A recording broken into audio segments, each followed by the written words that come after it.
The Indian foreign policy, if I explain it in one word, is to get Pakistan beaten up by the Americans, by the NATO. That's the Indian policy now. Yes.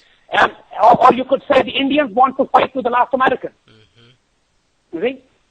So basically what the Indians did was, post 9/11, India actually offered bases to the United States saying, Afghanistan is not the problem, Pakistan is the problem, we'll give you bases, let's come and join together and we'll all bomb Pakistan into Stone Age. So Pakistan, as I said, because of its nuclear potential, because of its ideology, and because of the fact that Pakistan and Israel both were ideological religious states, are natural adversaries and the prime target. Iran, on the other hand, is not a nuclear state yet. Pakistan is. So while the Israelis have been putting the pressure on the Americans and sometimes doing it themselves, trying to remove the nuclear potential of every Muslim country in the region, Iraq, Syria, Libya, and they're chasing Iran like mad right now, why would they remain silent on Pakistan? Yes, exactly.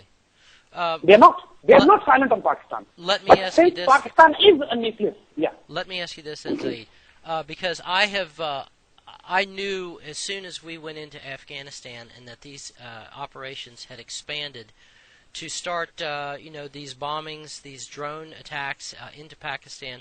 I said the real aim here is that they want to get Pakistan's nuclear weapons. Okay. Now let me ask you this: how do they plan to do this? I mean, all conventional wisdom. Got it, Mark. I'm coming to this now. Okay. You see, go ahead. Now to take out Pakistani nuclear plans, I'll take you back to Yugoslavia. Okay. You see, in Yugoslavia, the Americans, when they wanted to dismember Yugoslavia, they had two great advantages which the Americans and the NATO had. One advantage was that Yugoslavia was not a nuclear weapon state. Okay. So if you dismember Yugoslavia, there's no worry of nuclear weapons falling into somebody's hands.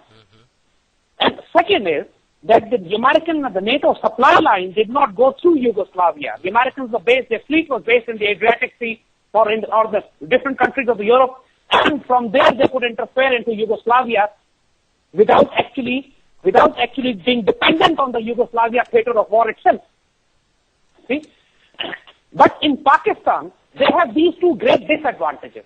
Number one is Pakistan is a nuclear weapon state, so if you dismember Pakistan, who controls the nuclear weapon, that's become a greater crisis.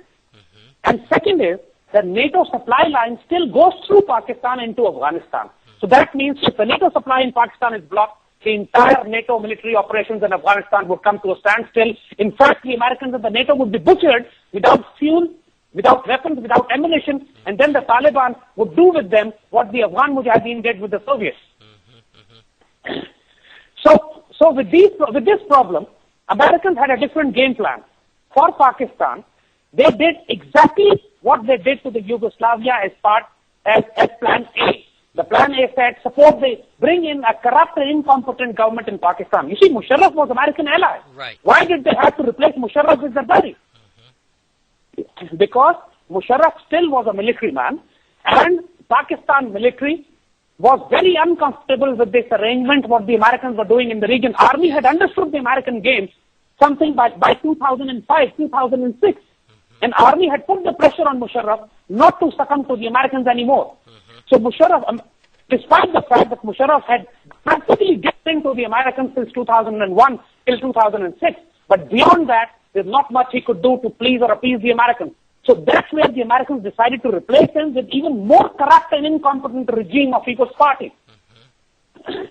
So that was the step one. Bring in political anarchy in Pakistan. So after the so-called democracy, they say you be good to Americans or they'll bring democracy to you. So Musharraf Pakistan was not good to the Americans, they brought in democracy to us.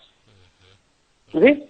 And the government that was established in Pakistan and the various provinces, the governments were all incompetent, corrupt and separatists. And if there were Pashtun sub-nationalist government came in frontier province, who were already planning to dismember Pakistan, break away the province away from Pakistan. There was the terrorist outfit of NQM, which came into power in Karachi and Sindh. There were Balochistan separatists who came into power in Balochistan. And there was a corrupt, incompetent government which came into power in Islamabad. So basically, all the political players to bring about the Yugoslavia option were put into place as the first step. I see. The second step was creating the economic anarchy in Pakistan. So for that, massively, IMF and World Bank moved in with billions of dollars of loans with such strict conditions that the entire economy of Pakistan was crippled. Demand, absolutely, the economy was literally sent to dogs. And there is absolutely no hope of recovery after the present regime, and the Pakistan has almost become economically a failed state. Now, the third step was to support insurgencies against the state and put the federal army in a collision course, just like they did the federal army in Yugoslavia against its provinces. And that is why the insurgency of Tehreek-e-Taliban Pakistan was supported from Afghanistan, and the Pakistan army had to fight a high-intensity war within its own borders. I see. And major areas of Pakistan were taken over by the insurgency, which was supported from Afghanistan. Let's see, clear one thing to you is that Tehreek-e-Taliban Pakistan are not part of Afghan Taliban. They're not part of Afghan resistance. Afghan resistance is not fighting against Pakistan. The Tehreek-e-Taliban Pakistan is a CIA and RAW-created terrorist group which only fights against Pakistan. In the last 3 years, Tehreek-e-Taliban has done almost 900 suicide bombing, almost one every day, against Pakistan army and Pakistani civilians and Pakistani society. But not a single bombing against the Indian or the American interest in Afghanistan. Amazing. See, and so this Tehreek-e-Taliban, and while this Tehreek-e-Taliban was waging an insurgency against Pakistan, the massive global perception management propaganda warfare that Pakistani nuclear assets are about to fall into the wrong hands, and Americans should move in to secure them. That's how Americans wanted to take the Pakistani nuclear weapons away. To create anarchy, political and economic, and law and order, create massive insurgency and terrorism, and then when the army gets too collapsed and bogged in internal security operations, you move in under UN mandate or under the international mandate saying Pakistani nuclear weapons are not secure, and once they take away the Pakistani nuclear weapons, then they can move in with the bigger game of dismemberment of Pakistan, Greater Balochistan, separating the tribal areas. Again, the final last leg of the deployment of the Yugoslavia option. And for that, if you note, when Obama came, because what Bush left, Obama had to pick up from there. And that is why Obama came, and the first person he appointed for Afghanistan and Pakistan was the man who specializes in breaking up countries, Mr. Richard Holbrooke. Exactly, yes. Exactly. Well, let me ask you this, Zaid. The Americans and their Zionist handlers, they're taking a very big risk here in basically trying to break apart a country that is loaded, armed to the teeth with nuclear weapons. Why would they, how can they do this with any kind of confidence that Pakistan, at least her military, because as you have described here, you have a big gulf between the military that is very loyal to Pakistan and to Pakistan's national interests versus the political leaders such as Zardari and those before him. Why would the United States be willing to pick a fight like this? The Pakistanis, let's face it, if they're smart enough to build nuclear weapons, they're smart enough to figure out what is being done to their country. And so the United States is really gambling here, picking a fight like this with a country that is armed with nuclear weapons, any one of which could be, they don't even have to worry about loading it on a warhead and sending it into space and then into the continental United States. It could be loaded onto a boat and brought into an American harbor. So why would they be willing to take this? Let's face it, this is the biggest risk that the United States has ever engaged in. Mark, I would like to quote a verse of Quran from here. And when the Quran talks about the bankers, Quran talks about the people who deal in interest-based transactions and who control the money lenders. Quran talks about them as the ones who are bedeviled by the devil's touch. I see. So their evil intentions actually make them irrational and unable to think clearly. This is exactly how Quran defines them. You talk about global warming, you talk about polluting the oceans, you talk about spreading the viruses and the pandemics. You talk about how they control the money supply and destroy the civilizations and the countries. Is this not being touched by the devil's touch? Yes. Is this not totally insane acts which these people are doing to the humanity and to the societies at large? I see. So, what they are doing is, Americans had counted on the Zardari government to deliver them the in Pakistan military establishment. Even the WikiLeaks. WikiLeaks has confirmed this, but the first step which the Zardari government did after coming into power was they tried to take control of the Pakistani intelligence service, the ISI. You remember that? Yes, I do. Yeah. And the army reacted to it, and then they had to back off. WikiLeaks has confirmed this now. But the point is, the Americans trusted Zardari to deliver them the Pakistani intelligence stream, nuclear and the intelligence assets. That did not happen. Americans trusted the Indians. Americans gave a free hand to the Indians to operate from Afghanistan because Indians took the subcontract. Americans subcontracted the terrorism job to the Indians and saying that, okay, we create anarchy in Pakistan, and that's what the Indians said. Americans would make the global diplomatic environment, create the perception and the environment through media, and then the world bodies, UN, American, NATO would move in, pressurize Pakistan military to hand over the weapons to them. There was no way Americans could go in themselves and grab nuclear weapons from Pakistan. They know that there are hundreds of warheads spread all over the country, defended by fiercely loyal and patriotic soldiers and officers, and there is no way Americans can do it. Americans cannot put their boots on ground for the simple reason I told you. They are stuck in two wars, one in Iraq, one in Afghanistan.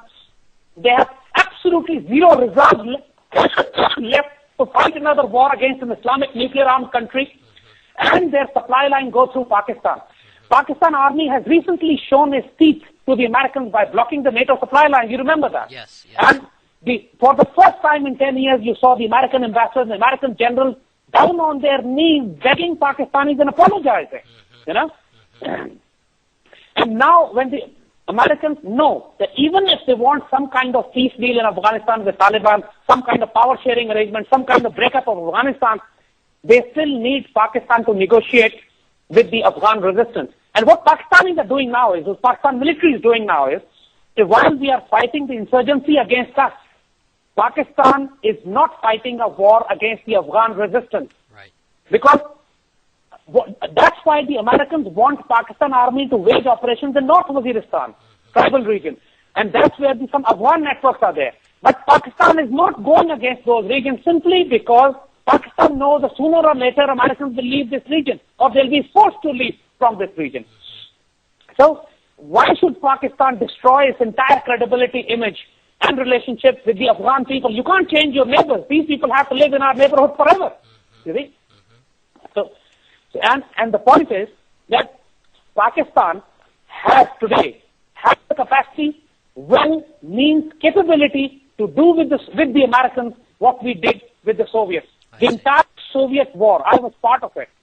Pakistan army was back. Pakistan intelligence agencies were backing the Afghan resistance totally. I went as a volunteer fighter with the resistance, but this entire war effort was backed by Pakistan army and Pakistan intelligence assets. We know Afghanistan like the back of our hand. It's our backyard. And we have defeated a superpower right into those mountains.